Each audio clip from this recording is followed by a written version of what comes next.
Yeah, Roblox, the multi-billion-dollar company, is suing a YouTuber for $1.6 million. When I first read that headline, I thought to myself, Jesus Christ, they finally went after Jim Wool, the elusive boogeyman of Roblox. But it turns out it has nothing to do with Jim Wool or his evil crime syndicate. This is a absolutely wild story that I just wanted to talk about today. I'm sure all of you have heard of Roblox before, and if you're a parent, then you're probably already having a PTSD episode right now with all the money your kids have stolen from you just to buy Robux with it behind your back. It's a game that is arguably the most popular and most profitable game in the world. And a couple days ago, it was announced that they were suing a YouTuber named Ruben0, a Roblox YouTuber who has 700,000 subscribers, and the lawsuit has some crazy allegations against him. It looks like we might have to add another name to the Roblox wiki list of the most controversial Roblox players of all time. They have this cool wall of shame where they immortalize all the worst players they've ever experienced. So it's kind of like the FBI's most wanted list, and you've got some real bad actors in here, some fucking DC supervillains like Sonic the Hedgehog XX. They even have an adorable mugshot of the criminal here and a little explanation for how they ended up in the Roblox slammer. And so far the charges in most of these seem pretty trivial in comparison to what Ruben0 is accused of. Like a lot of these are just like Sonic the Hedgehog, for example, is accused of copying Weirdo King's game, and that's why he's on the controversial list.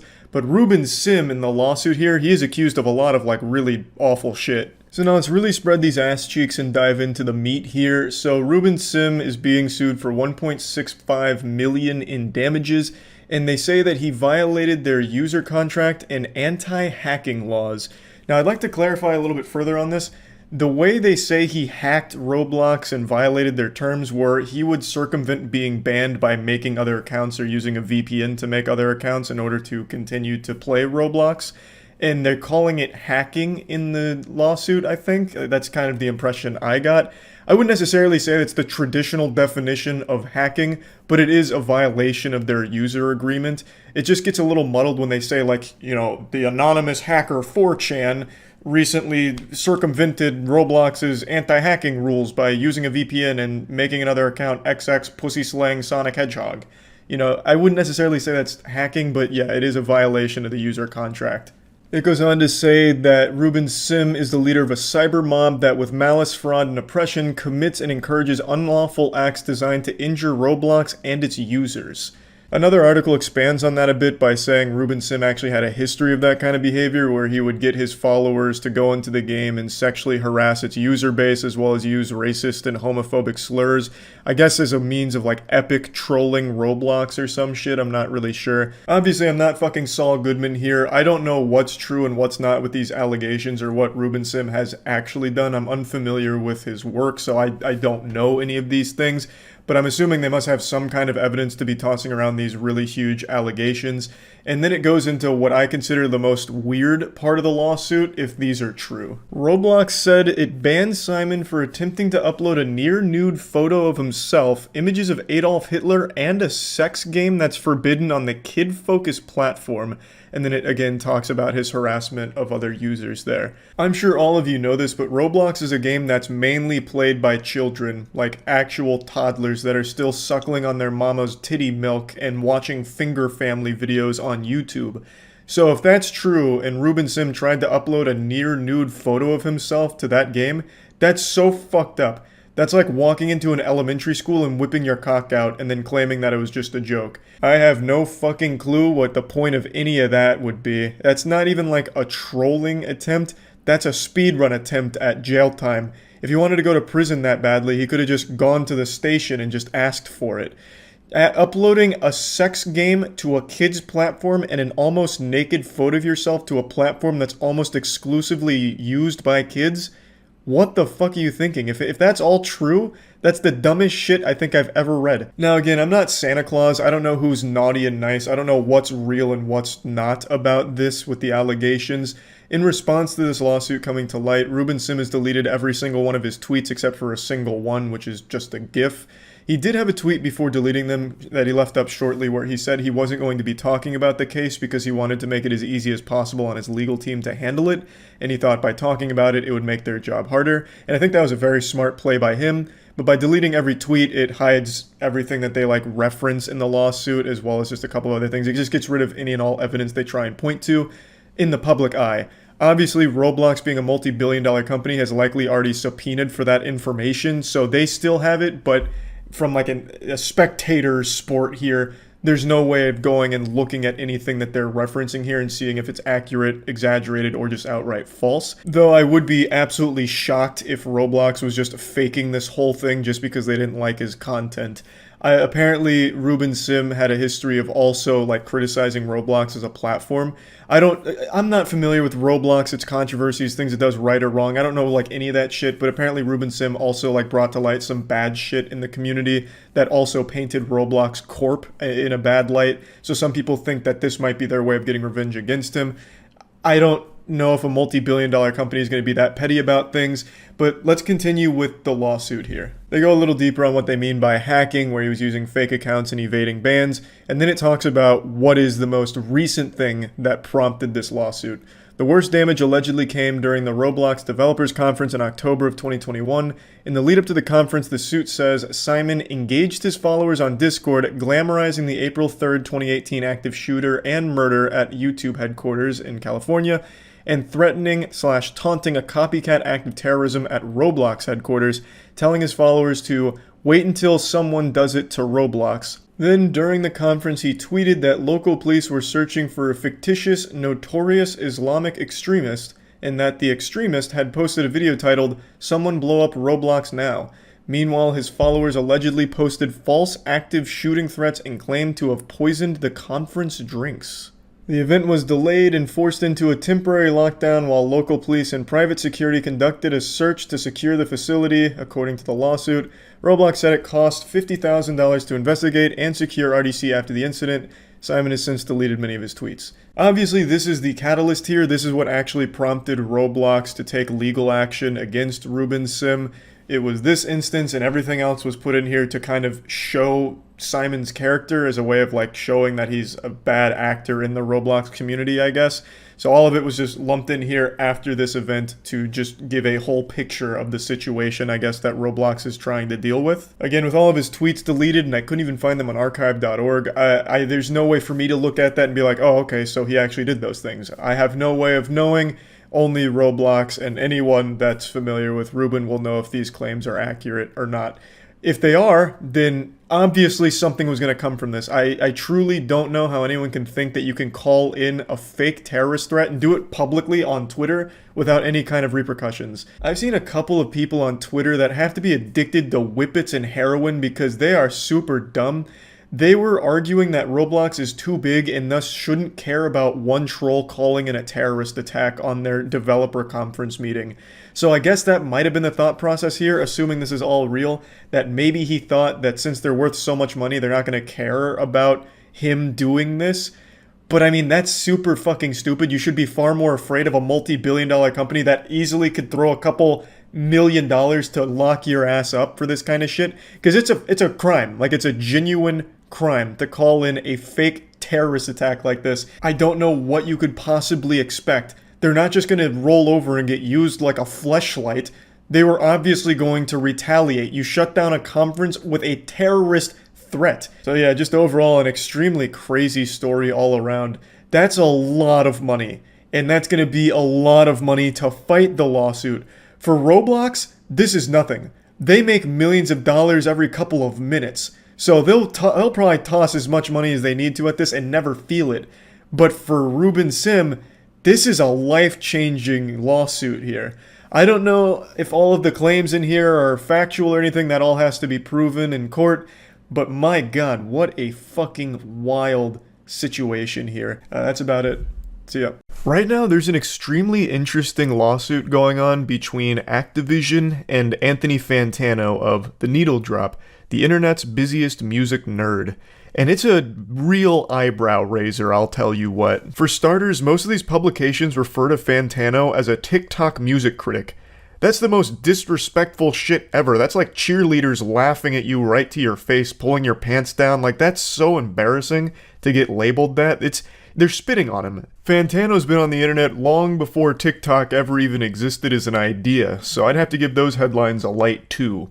But anyway, when reading those headlines, what I expected in this story was Activision being 100% in the wrong and bullying a creator because they are a company known for shady, awful, garbage, horrible, horrible things, as well as being unbelievably greedy. So I thought this would be a case of that, them strong-arming a creator and wiping their ass with their face. But after reading through the actual lawsuit and going over the case, it's super weird because Activision is still a supervillain, greedy, evil corporation, but the argument they're making in this lawsuit is actually one that helps normal TikTok users. I want to make it clear right away, I am not a fan of Activision. You certainly won't find me pumping my fist for that company. I am no Activision enthusiast. I am, however, an Anthony Fantano fan. So this was a really weird case because I don't see how Anthony Fantano could possibly argue his side.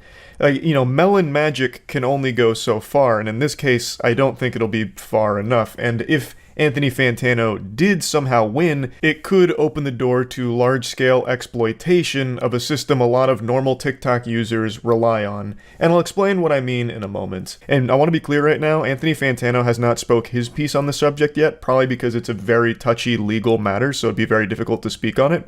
So I can only really give you the perspective of what's been laid out so far, and maybe that'll be subject to change as it continues, but basically right now, Anthony Fantano had a very popular meme of him go viral called Enough Slices. It's a meme that's been used endlessly on TikTok. It's become a very popular meme.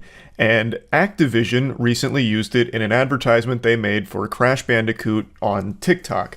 And Anthony Fantano allegedly cease and desisted them, to which they complied and took down the video. But then, according to Activision, Anthony Fantano reached back out and said that they're going to be required to pay a substantial amount of money in damages for using his intellectual property, basically, that meme.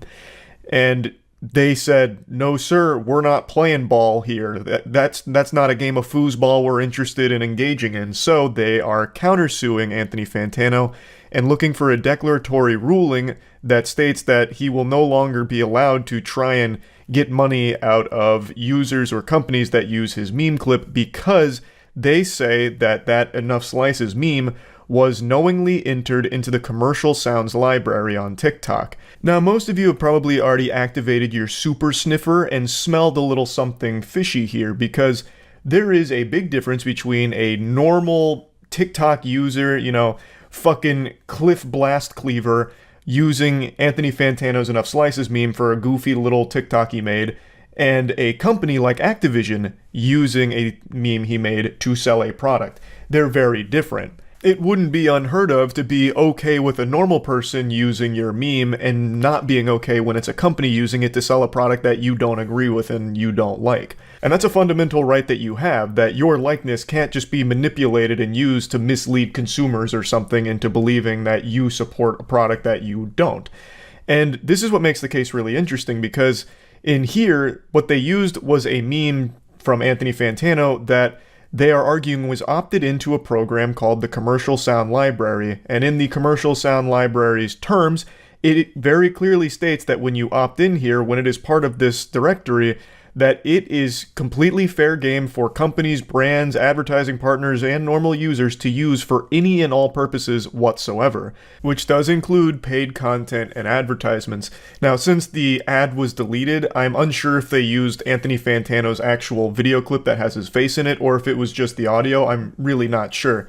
But even still, the meme itself was uploaded, apparently, to this Commercial Sounds library, so Activision's argument is that he can't just selectively enforce who is and who isn't allowed to use that meme, because it has been uploaded to the Commercial Sounds library, allegedly. He can't just revoke permission for people that he doesn't like or brands that he doesn't support. That's the core of their argument. They're also claiming that this is overt gamesmanship, a nefarious money-making scheme from Fantano, where he'll allow some people to use it, but when he sees that there's a financial opportunity to make money from it, then he strikes and pounces on it and tries to threaten for money in return for the use of the meme clip. According to Activision, he's stated that he's done this before to a couple of other organizations, I suppose, to which they have complied, but Activision isn't going to. They are arguing he doesn't have the legal grounds to do that. He can't just selectively enforce who's allowed to use that when he has knowingly uploaded it to a directory that has a blanket use for everyone for any purpose whatsoever. And it extends to normal users too, and this is what I was saying a bit earlier, where this argument from Activision is actually helpful to normal TikTok users, because normal TikTok users often rely on the commercial sound library in their content, and by their own terms, it should be safe for them to use. But if Anthony Fantano does squeak out the W here, the big dubski, it would kind of throw that into turmoil where you wouldn't feel comfortable using the commercial sound library anymore, because there could be a bad actor that has swooped in to exploit it, where you might use one of their memes and they'll sue you for it or demand compensation for it, even though it was uploaded to the commercial sound library. So like, if Sally Strawberry taps into a popular meme and the user's like, damn, that content was fucking cheeks, that was some turbo ass, I want money because you used it, then it would be a lot scarier. Now, obviously, Activision isn't making this argument for the better of the platform. They're arguing in their own selfish interests, but what they're arguing does actually extend to help protect normal users if Activision wins. I've seen a lot of discussion on this topic, and it seems it's all hyper-focused on brand versus creator, which I do understand. A lot of the claims are around brands trying to exploit creators and use their likeness to mislead consumers through advertisements and falsely label support where there is none. Like, I do get that angle, but this case is not specific to just that. If it was, I wouldn't really give a fuck. My heart's not exactly breaking or shedding any tears because brands might not be able to use TikTok memes. That's not a big deal to me. It's just simply, this was in the Creative Sound library, and there is a potential that it wasn't uploaded by Anthony Fantano with his knowledge. There is definitely wiggle room that maybe there was some kind of automatic inclusion in there that he didn't consent to. That is possible, and that would be a core component of this case that would be very, very interesting if that's the truth.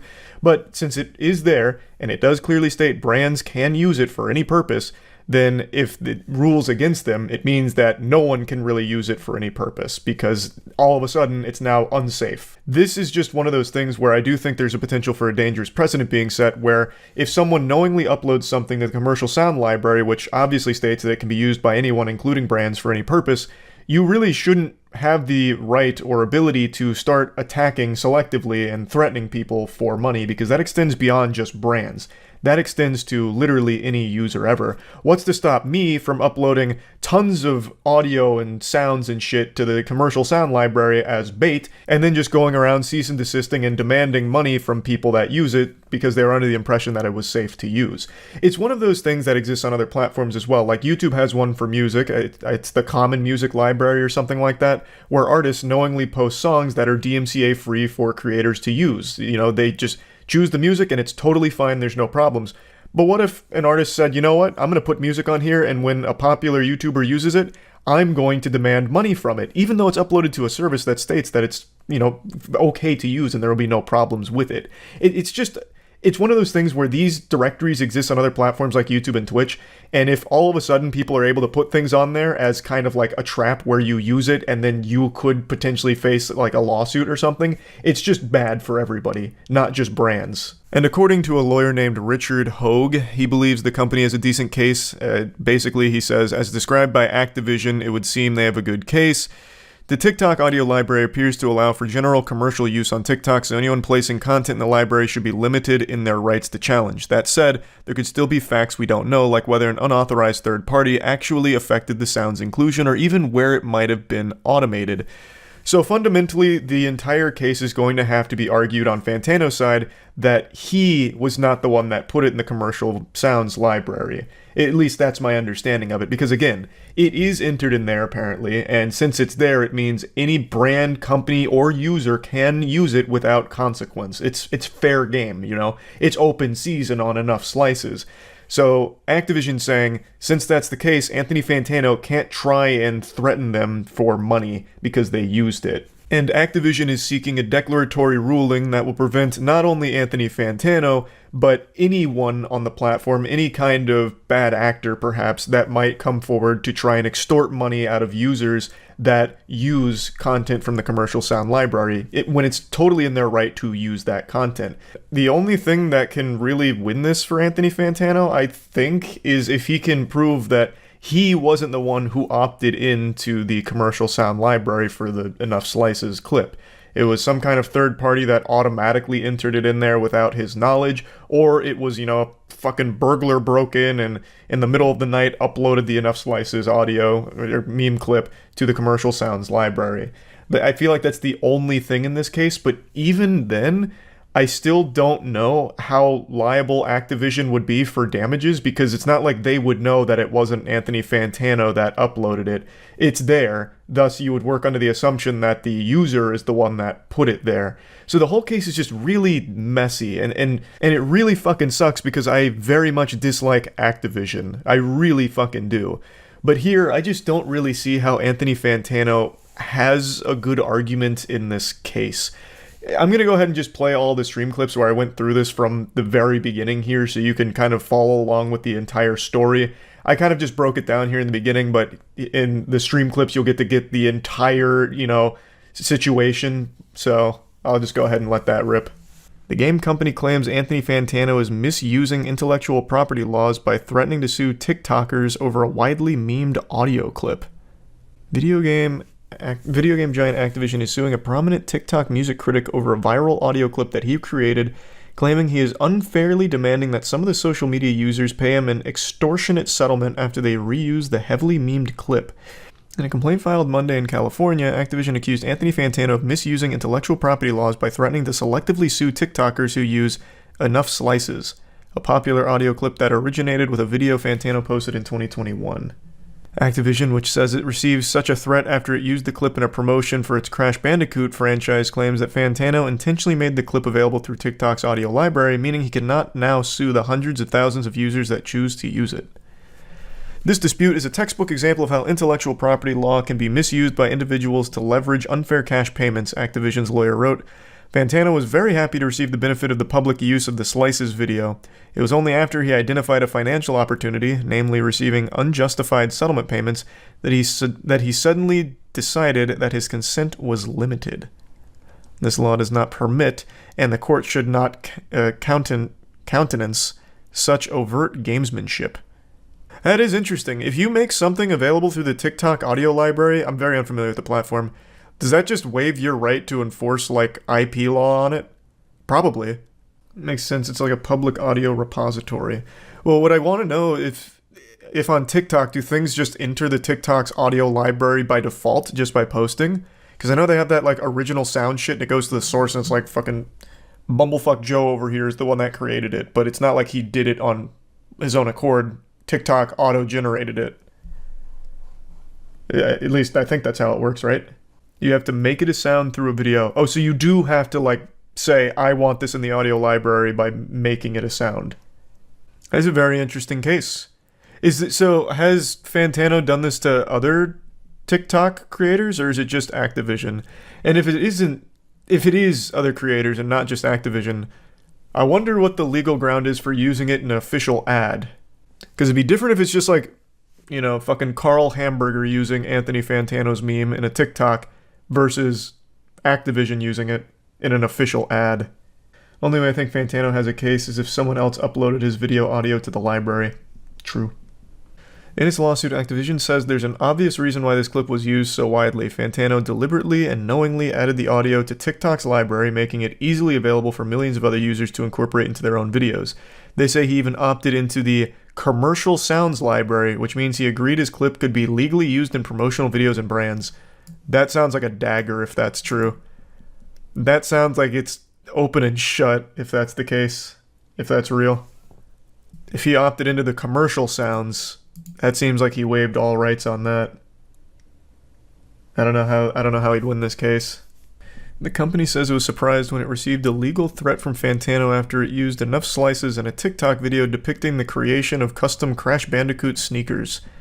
He allegedly told the gaming giant the use of his clip not only used his name and likeness rights without permission, but also violated federal trademark laws by suggesting he had endorsed the company's games, which is a real thing. You can't do that.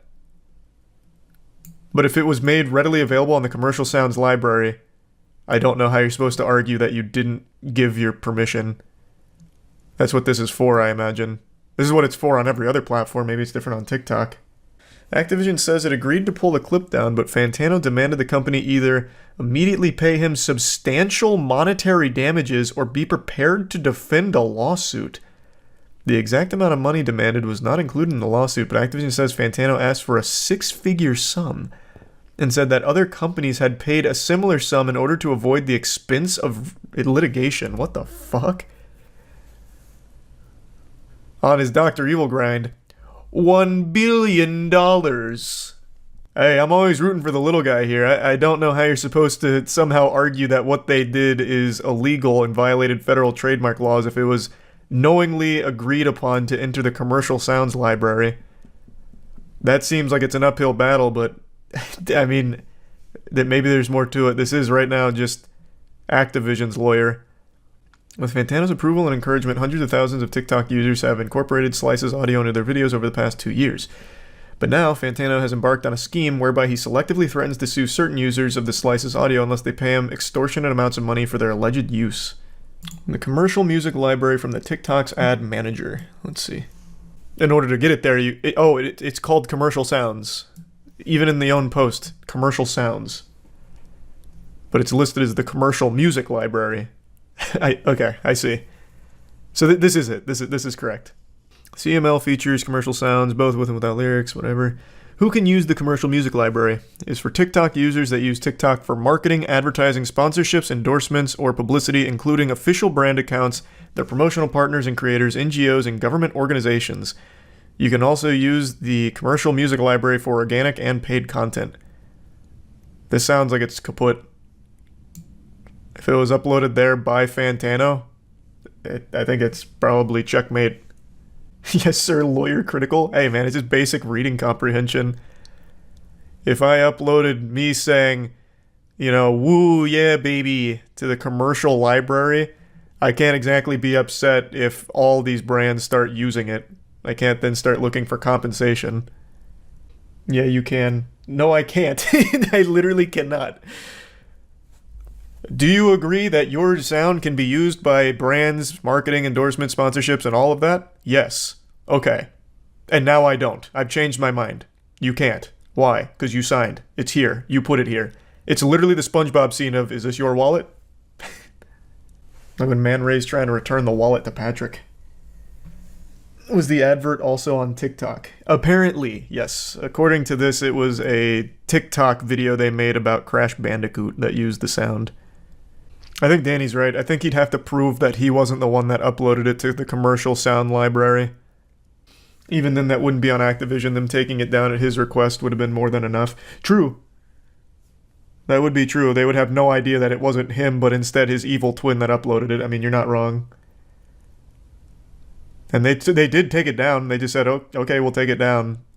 And now they have to defend themselves against a lawsuit, or they have to defend themselves against legal threats, and are now issuing a lawsuit as a counter. Are you talking about this last sentence? Activision is seeking a so-called declaratory ruling that Fantano cannot sue TikTok users over the clip.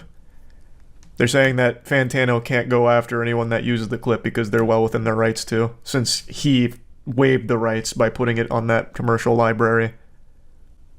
I'm confused. This trial about Okay. Here's a little advice to all of these publications writing articles about this. Change the title. This title has confused everybody. Actually, reading through the case is very different.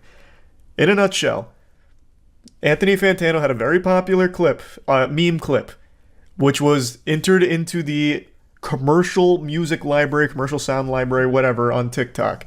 It became usable, so a lot of people used it on TikTok, including Activision. And when Activision used it, Anthony Fantano threatened them, forced them to take it down, which they did, and then said, if you don't pay me a six-figure sum, allegedly, then you're going to have to defend them. You're going to have to defend yourself in court. And then apparently also said other companies have paid a sum to avoid this. So now Activision is suing, saying, no, you can't do that. You uploaded this to the commercial sound library, meaning anyone can use this, including companies. And Activision's right. It's literally in the exact terms on TikTok that the commercial music library is usable by any brand, any user, anything for any purpose. You consent to that being used anywhere when it is uploaded there. I don't know how he would win this one.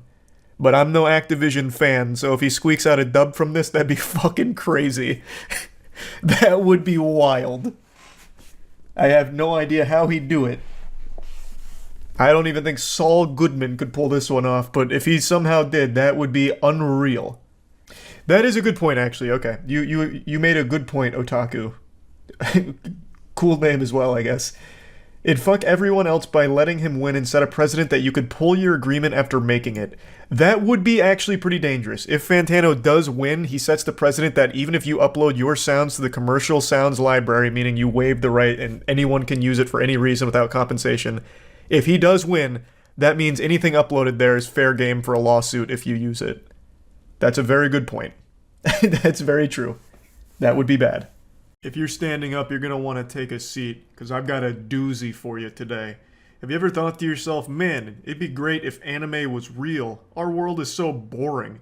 And I can even sympathize with that a bit. I think it'd be great to like scream really loud and get huge muscles and grow taller. But then you need to take a step back and read a headline like this and realize that we're already living in an anime. And it's a goddamn shonen shithole. There's a Destiny YouTuber who's currently being sued by Bungie for $7.6 million. And just like the Celtics in the NBA Finals, he will absolutely lose. He doesn't stand a chance. He'd have better luck finding $7.6 million in the gutter than winning this lawsuit against Bungie. This guy took the plot of Death Note and applied it to YouTube. He basically became a Diet Kira, and as a result, it cost him his entire life here with this lawsuit. But I'm getting ahead of myself. I've loosely followed this story since it broke a couple months ago, and my god, there's so many twists and turns in here, it makes Game of Thrones look tame. It is so unbelievably goofy. And you all know how much I love like the goofy and the wacky, and my god, I'm ashamed to say it, but even the silly too. And this story is absolutely among the cream of the crop in that ballpark. So, let me break all of it down for you. A couple months ago, Destiny content creators had their judgment day. Rapture had occurred. In total, 96 videos just vanished from a multitude of Destiny content creators seemingly out of nowhere and for no reason. The videos were totally innocent. There was nothing wrong with them, but they had all been struck down by a company called CSC, which is a legitimate copyright management firm that represents Bungie. So, content creators rightfully were very upset with Bungie, thinking that they'd betrayed the community. Bungie had decided to go to war against the creators, and it was this big bloodbath online for a while of people hating Bungie for what they did. But it turns out Bungie was also a victim. Their own videos got copyright struck and taken down by the same CSC agency. So what went wrong? Did an employee go rogue? Just have a Winter Soldier moment and just go full nuclear and take all Destiny content down as they saw fit? Well, as it turns out, there was a bad actor impersonating CSC Global. And they were the puppet master behind the scenes taking down all of these videos. So it naturally became the question of who is doing it and why? Because Bungie also put out a statement saying they're affected and they're investigating because this is not okay.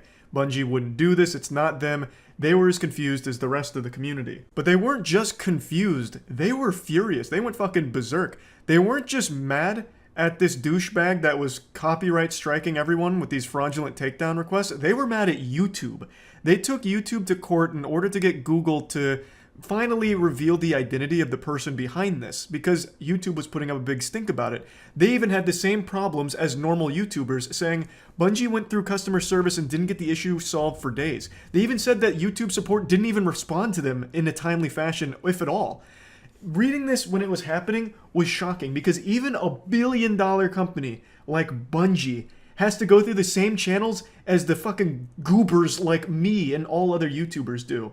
And it sucks. It's trash. Bungie got a taste of what it's like to be a normal YouTuber for a little bit. You get no answers, you get no response, and you get no solutions when you go up to like the top of the food chain of YouTube. They would have had better luck just doing what all the rest of us do and start whining on Twitter about it and crying for YouTube's attention, because it seems like the only team there that can actually solve things is the Team YouTube Twitter account. So instead of like going through the court as well as the support channels, Bungie should have just went right to Twitter with a twitlonger or some shit and a trending hashtag, because it seems like it's all they'll respond to. They won't even respond to a billion-dollar company through their official channels. What a joke. What chance do any normal YouTubers have if Bungie, of all companies, can't get them to talk to them? It's laughable. They slammed YouTube's absolutely archaic and dog shit system here with a fully detailed outline of how it happened and how weak YouTube's system is, and then finished it off by leaving YouTube a 1-star Yelp review on their support process, saying that Bungie was stranded in a circular loop. When I read that circular loop line, it was like this eureka moment. A light bulb flicked on in my head, and I knew exactly what happened here. Bungie, being as naive as they were about YouTube, thinking that good systems were in place, went on their YouTube channel and went to the partner creator support line, which lets you talk to what's supposed to be support agents at YouTube. But they're basically just bots. I don't think that there's anyone using that with a pulse. And what happens when you try and talk to people through that is they just keep linking you frequently asked questions, or they just keep asking you the same question you've answered a million times, and you just go in a circle forever, like Ouroboros constantly eating its own tail. Nothing gets solved when you contact that line. It's only frequently asked questions or publicly accessible YouTube blog posts about what might be adjacent to your issue, or repeated questions ad nauseum forever. I knew exactly what happened once I read Circular Loop. So Bungie couldn't even get in contact with YouTube directly initially, it seems. They went to that boilerplate, terrible service of the support line. But it looks like they did finally get it solved because they got the person's identity. And the story behind this is so stupid, it's crazy. There was a disgruntled Destiny YouTuber named Lord Nazo, or Nick. And Nick's YouTube channel focused on directly ripping music from Destiny's Taken King and Witch Queen official soundtracks and uploading them to his personal YouTube channel. And despite repeated takedown notices, Nick decided to leave the music up, which eventually resulted in him losing the account. And he got mad. Nick got very upset at this. This happened months prior to him impersonating CSC Global. So something snapped in Nick here, and he wanted revenge. And then he thought back to the time he watched Death Note, and he's like, maybe I could do that. So he impersonated a CSC Global employee and started filing takedown requests, fraudulent takedown requests, on pretty much anyone who made Destiny content. Just kept writing their name in the Death Note, just another one chalked up on the board, another victim, another body left in the wake of Nick's rage and his quest for revenge. And just like when L teamed up with Kira, Lord Nazo was directly trying to hunt himself down in secret. So he was on the front lines communicating with the content creators that he was actively striking, pretending to be on their side, and pretending to help try and find this fraudster that was issuing the takedowns. So he deceived all of them into thinking that he was there to help them, like Scooby-Doo, trying to sniff out the actual criminal here in this mystery. Meanwhile, he was the one actively doing it. It's so goofy. He'd send messages like this here, some of the silliest shit. Yeah, it's the people like us who suffer, the little guys, or just anyone with fewer than 250k YouTube subscribers and 100k Twitter followers.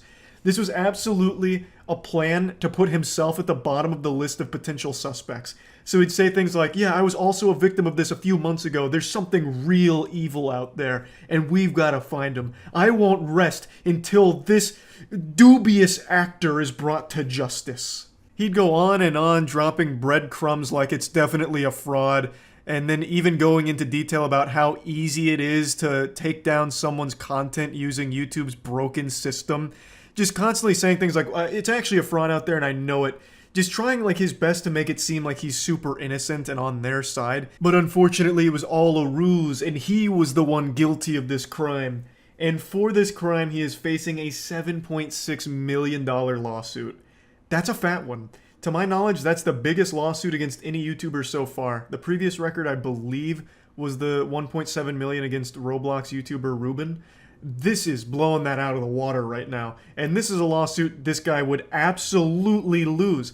He's guilty. Like he is literally like admitted to it. He has been caught red-handed with his hand in the cookie jar. They have absolutely caught him dead to rights on this charge. He did this, and it's pretty cut and dry. They got the information from YouTube. They even have these Discord screenshots where he like subtly hints at exactly how he's doing it. There's just no wiggle room here. So this is a lawsuit that he can't possibly win, really. And I've seen a lot of people defending him, saying like he was actually doing it just to make a point about how broken the system is. And that's a good point to make, because the system is broken, but this is the worst way of doing it. He's committing crimes. This is a crime. And it's a really douchey one at that, because he is actively hurting the livelihood of all of his peers. All 96 of those videos that he copyright struck were either friends of his, mutuals, or Destiny content creators that rely on content creation for their livelihood. And he threatened it, directly threatened it. That's not necessarily a petty crime. That's a big deal. And that's a wide-stretching one that affects a lot of people. So I think he absolutely deserves to be slapped like this and made an example out of. Shit like this isn't okay. YouTube actually slapped someone like this in a similar fashion back in like 2019. There was a guy issuing fraudulent takedowns for other content. I think it was Minecraft. And he got slapped with $25K per takedown notice. And you know what happened? That shit didn't happen again, because they made an example out of that guy. And that's exactly what Bungie's doing with Nick, Lord Nazo, here. And I think it's the right play. Bungie's seeking $150K for each of the works implicated in the fraudulent takedowns, for a total of $7.65 million, and plus the legal fees. And just last week, they won a settlement of twice that in a dispute with a Destiny 2 cheat seller. So Bungie's already riding momentum here. They already copped a previous W here, and it looks like they might get another one if this makes it to court. And all of this over Miner's YouTube channel, which had less than 3,000 subs. Ultimately, I think Lord Nazo wanted to do something good. Like, he truly believed he was the hero in this anime, where he's fighting against a mega corporation that wrongfully took down his content, and he wanted to make an example out of a broken system. But he failed to realize that he was never the hero to begin with, because his content was straight rips from their official soundtrack that he re-uploaded, fully knowing that that's not allowed, and even receiving warning that that's not allowed, and still acted surprised and angry when he eventually lost his channel because of it.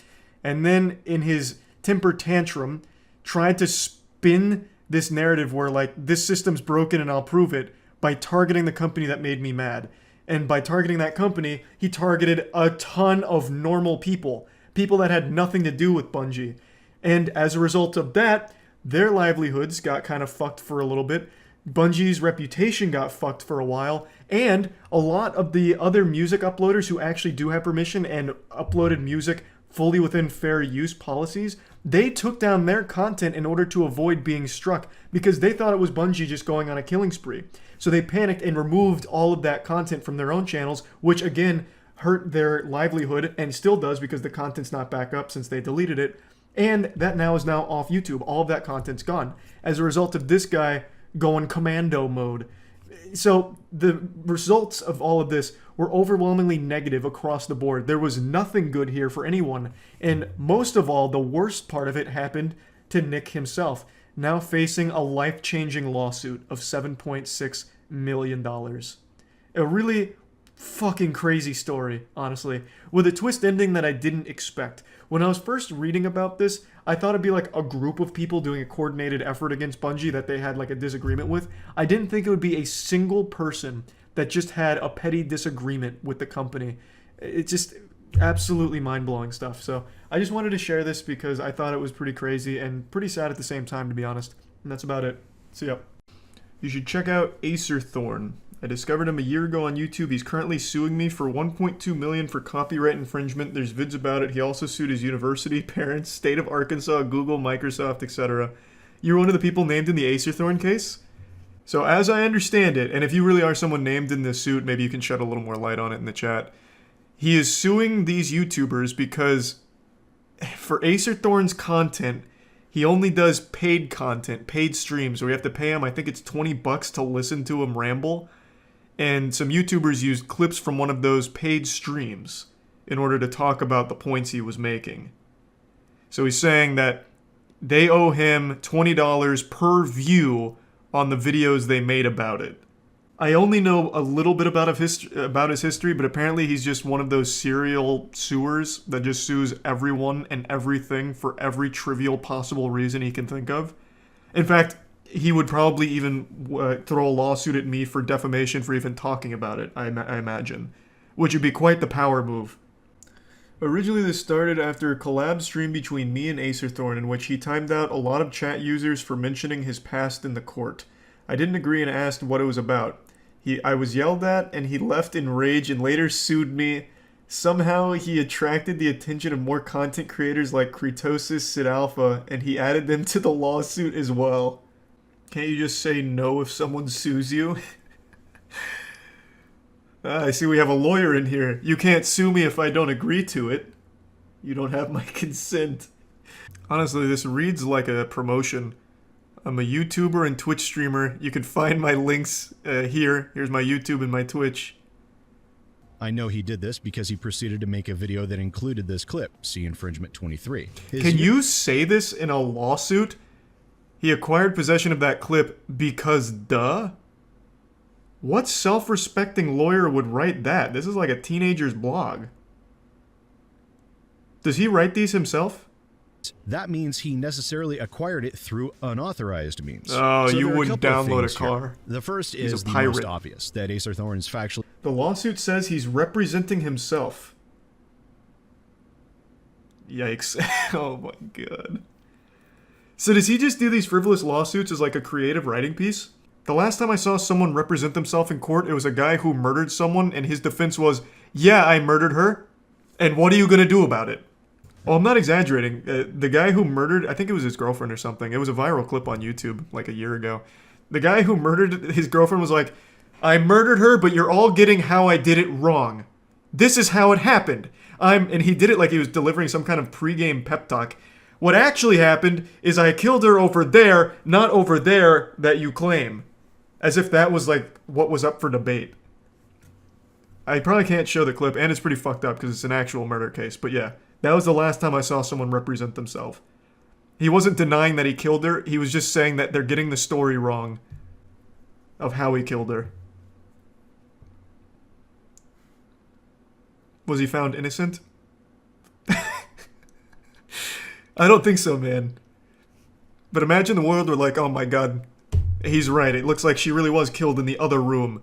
Like it's a game of Clue. Oh, it wasn't Colonel Mustard in the library. Now we gotta let him go. Watch the clip. I'm not fucking touching an Acerthorn clip. It's just like handling raw sewage. No chance. I'm not touching him. So it's a 2-minute clip. It's really... it's not a 2-minute clip. It's really short. Some sort of evidence to prove to me that he has been harmed in any appreciable way, as I seriously doubt very many of my own viewers would be willing to lobotomize themselves to the point where they would be willing to provide such an inept content creator as Acerthorn with any money whatsoever. There is, however, a third decision. Get ready for the next lawsuit, Sid Alpha, for that little smackdown there. So, Sophian says that the clip is him accidentally going live and spazzing out. So is the reason he got all upset because he looked silly? Is that what it's about? Yeah, that's the reason. Oh. Thanks to give some Big Mary. So how does that even happen? Like he accidentally started streaming and then what, just making noises? Like what was he spazzing out about? I'm not gonna look it up. I'm not gonna even take the chance. Like, I can't think of a single time I've ended stream and just started going like fucking wacky inflatable tube man with my arms and making crazy noises or anything. Imagine Crazy Frog, but stupider. He was just doing goofy stuff.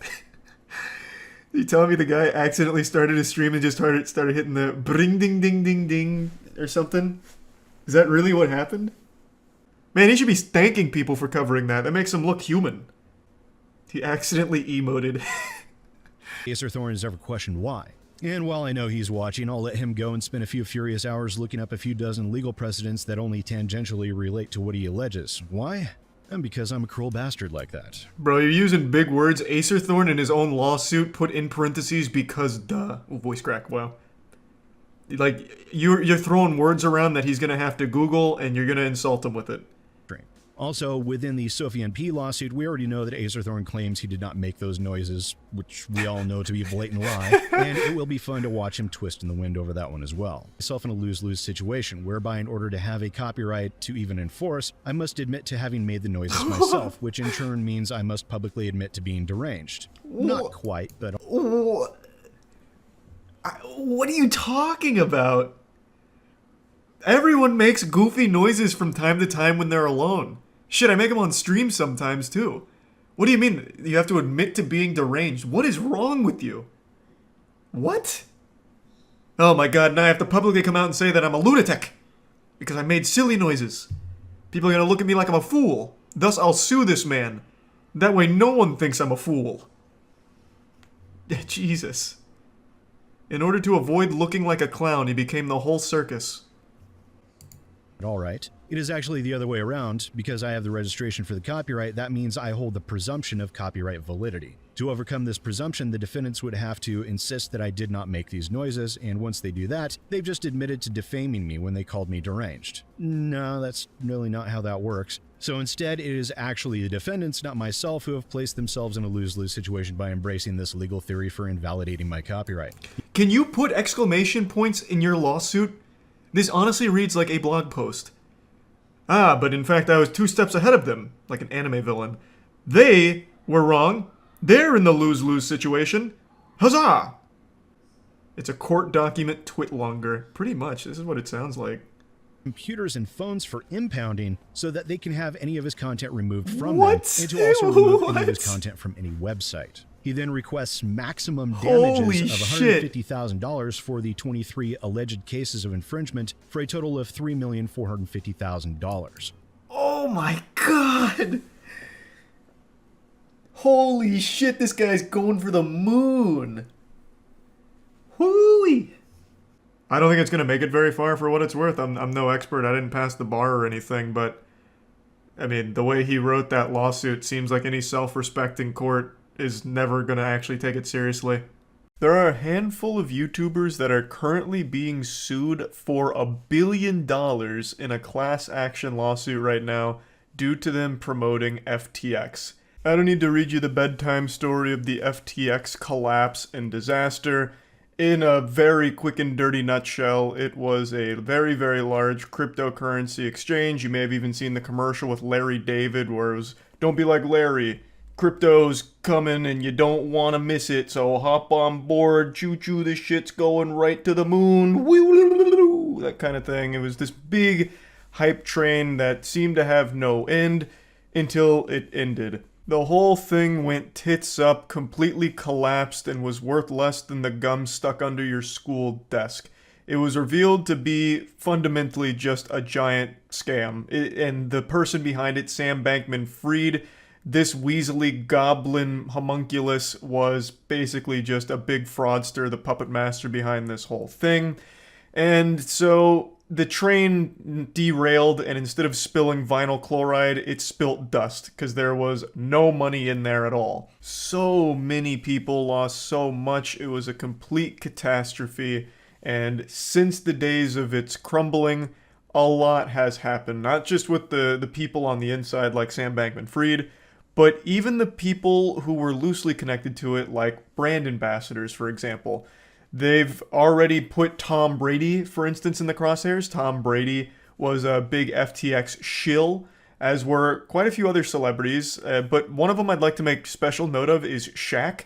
According to numerous sources, Shaq is currently trying to be issued a lawsuit for his involvement with FTX, but is hiding from them in his own home. So it's just almost kind of comical to think about Shaq hiding from the FTX lawsuit, like real Looney Tunes style, like he's, crouching behind his bar in his home or something while the guy's trying to deliver paperwork to him, but he can't find him, like a mission out of fucking Splinter Cell or something. It's a wild situation. A ton of A-list celebrities are being sued because of all of this, and now it extends to more than just the A-list Hollywood celebrities and sports stars. It's extending to the YouTubers as well, which brings us to today's topic. There is a handful of YouTubers who are getting slapped with a $1 billion lawsuit for their involvement in the promotion of FTX. 1 billion clams. 1 billion sweet, precious doubloons are at stake now for these YouTubers. And CoffeeZilla just posted a video going over all of it in great detail, so I'll put a link to that in the description. I just want to kind of give you the nitty-gritty of it and kind of get into what's going on and really what it means. Now, you might have had a little twinkle in your eye when you noticed a few of those names were familiar to you, and that's totally natural because these are huge channels on YouTube. They have millions of subscribers, and all of them are financial channels. Their content is always centered around big schmeckles. The topics are money, making money, advice, following trends, crypto, the whole kit and caboodle. And speaking of recognizing names on the list, I don't know if you caught it, but we actually have a cameo from a supervillain we may have seen in the past. BitBoy Crypto, Ben. Ben is named in this lawsuit. BitBoy Crypto is someone I've made 2 videos on now. The first was when he sued a YouTuber who was making jokes about him, and the second time was when he called a completely random woman a child molester because the woman was calling him out on promoting dog shit crypto. So, I'm not the biggest fan of BitBoy Crypto.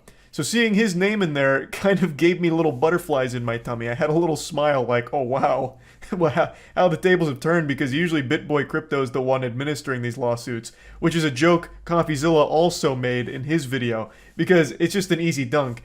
BitBoy Crypto is very loosey-goosey with frivolous lawsuits, and now he's being named in a big lawsuit. It's poetic to a certain extent. But I'm going to have to go to bat for him, because BitBoy Crypto, as pointed out by CoffeeZilla, was actually one of the very few financial channels who started calling out FTX before they even collapsed. I know, I couldn't believe it when I heard that either. I didn't think I was even in reality anymore. I thought I got trapped in a Naruto genjutsu. The odds of BitBoy Crypto offering good advice are incalculably low. It's almost impossible. It's like almost as impossible as fucking Netflix's Big Mouth telling a good joke. BitBoy Crypto's entire career is built upon offering the worst crypto investment advice into these absolute dogshit moonshot coins that almost always lose his audience money. And yet, in this specific case, he fucking nailed it. He got it right. According to CoffeeZilla and his research, Ben had actually made a handful of videos letting people know that they need to get out of FTX immediately. That it's toxic, it's bad, and shit's not looking good, it's evil, this and that. And he was absolutely right. I mean, even a broken clock is right twice a day, as they say. And Ben absolutely hit the nail on the head. He pinned the tail right on that donkey. He was telling people like a month before the collapse even happened that they need to pull out now. And still, he gets named in the lawsuit here. As you can imagine, a lawsuit like this is a reputational stain for all of these YouTubers because people look to them for financial advice, and now their credibility has been fucking slammed. It's been slapped by this because they were shilling a fucking scam, basically, that lost a ton of people money. The big issue is they weren't just talking about FTX positively because they wanted to talk about FTX organically. A lot of them were being sponsored to talk about FTX and promote it. In fact, some of them even had a podcast that was sponsored by FTX. It's now been deleted, of course. They buried that as far into the soil as they could. But they were being paid to shill FTX, which, of course, gave FTX access to even more victims. It brought more people to the slaughterhouse here and completely butchered their finances when FTX inevitably crashed. So now let's start eating the meat to get to the bone. It's targeting financial YouTubers. I think you can probably imagine why. Financial YouTubers are looked at as experts in this kind of subject matter.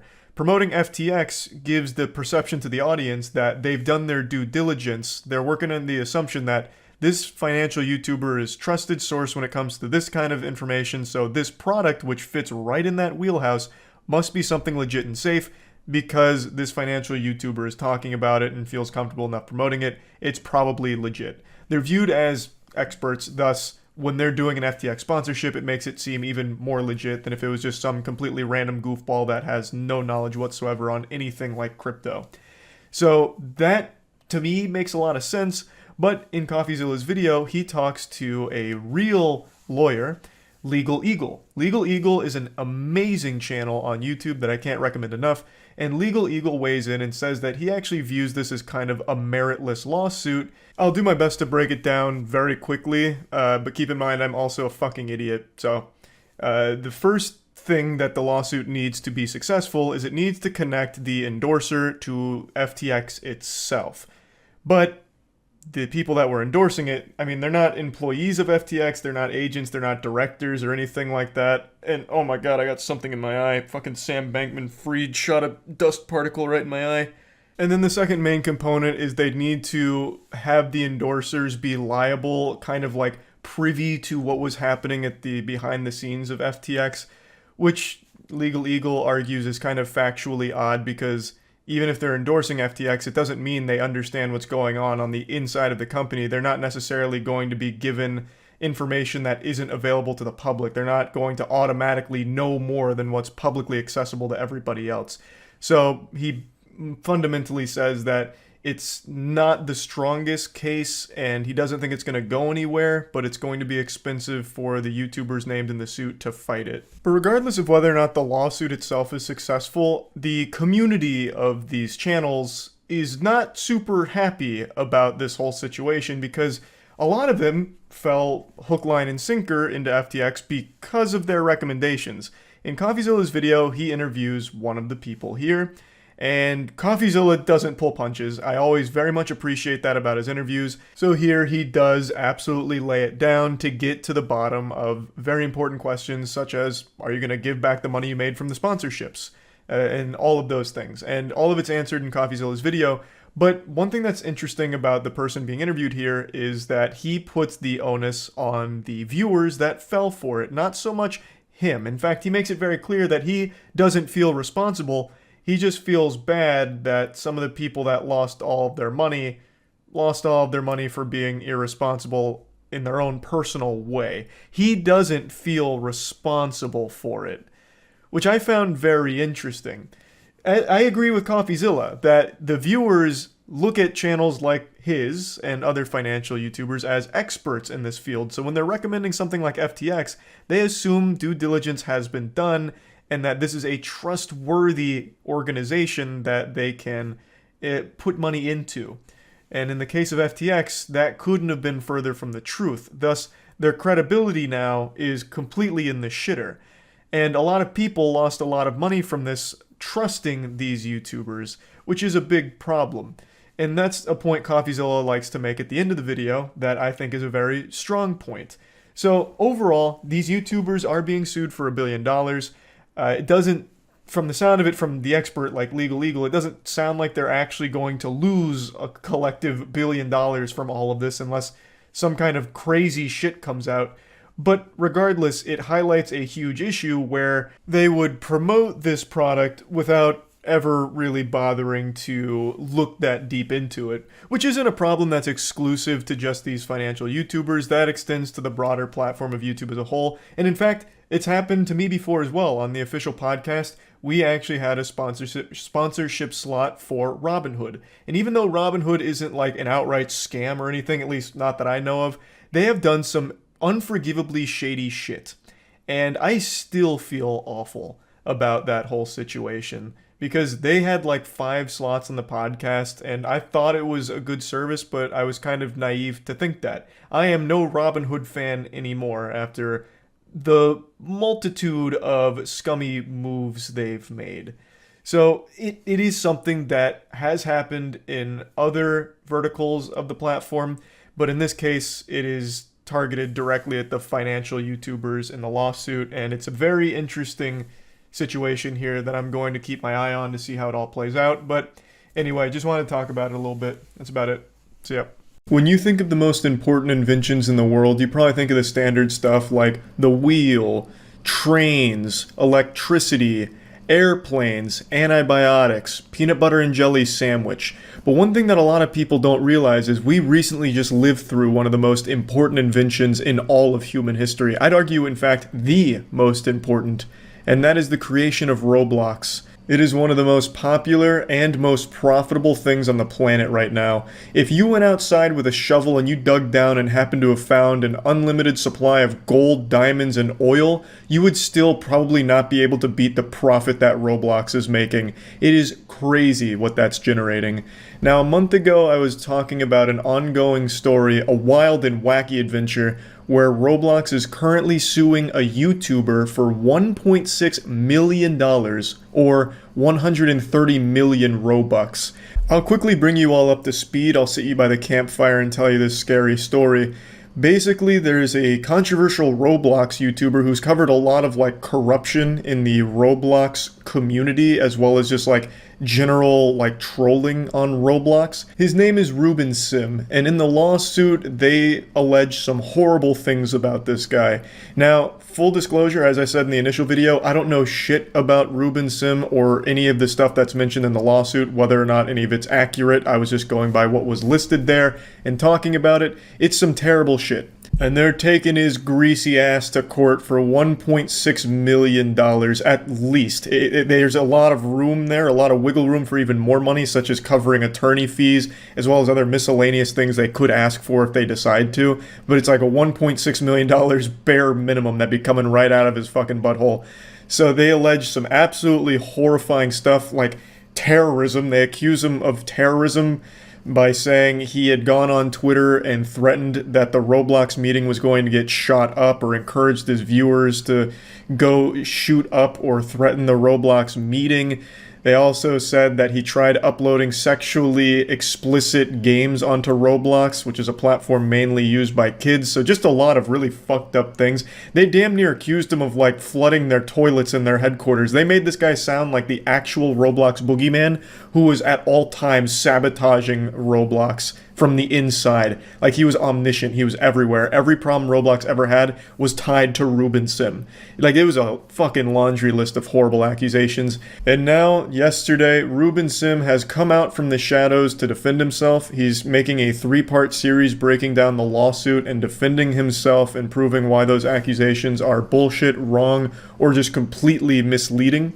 And part 1's the only one posted so far, but I actually thought he did a really good job of illustrating both a major problem with Roblox right now, as well as things that didn't make sense on the points that he talked about in the video from the lawsuit. So the first point he tackles is right here, where they accuse him of tweeting a photoshopped picture of a former Roblox employee who was openly gay, depicting him nude, and then repeatedly harassing him on Twitter. Now, according to Ruben, this is just an outright lie. So the employee in question is an employee for Roblox who was a social media head, like an actual e-celebrity of the Roblox staff, who openly ran a porn blog while being employed by Roblox in this position. So they just had a porn blog dedicated to furry porn, giant porn, Rule 34, and the naked pictures they're talking about in the lawsuit are nude photos he himself posted of himself on his blog, which Ruben then posted on Twitter in order to critique and ridicule him for having a Roblox position, a very open social position with Roblox, while also openly having a porn blog that anyone of any age could access. Back in 2015, Roblox hired a social media manager while he was running a porn blog, which was completely public, and even nudes of himself taken outside in the middle of the desert in Death Valley, California. This social media manager wasn't just some anonymous Roblox employee. He was an e-celeb, making regular appearances on their company's live stream, The Next Level. I didn't Photoshop anything. I didn't have to. Yet they claim that I depicted him nude. I didn't depict him nude. He is nude. He even tagged it under nude and naked. I don't know this employee in question, but from the censored photos here, it looks like fucking Tobey Maguire. I half expected this to be like fucking Peter Parker from the original Spider-Man movies. But I am in agreement with Ruben's point, where it's a very big and disturbing problem to have the social media head of a kids game also be the head of a porn blog. I think that's pretty gross and very weird. So now the next major point he focuses on is a massive problem that I also recently learned about. I even posted another video about this one, where in the Roblox developer community there are legitimate child predators and people that groom children, as well as people that exploit children for free labor. It's a massive fucking issue with Roblox that Roblox refuses to do anything about. So, Rubin0 mentions in his video that he is the first person to be sued by Roblox for off-platform behavior. Since the inception of Roblox, the primordial oof, they have made their stance clear. They don't give a fuck what happens off the Roblox platform. They won't do anything about it. They won't even ban people. They just wash their hands of it and say, oh, some kids got abused over there, or, oh, some kids are getting groomed, or kids are getting, sexually preyed upon. Is it on Discord, not Roblox? Discord? Oh, that's fine. Hey, we don't care. We're just going to close our eyes to it. Doesn't bother us. Doesn't hurt our bottom line.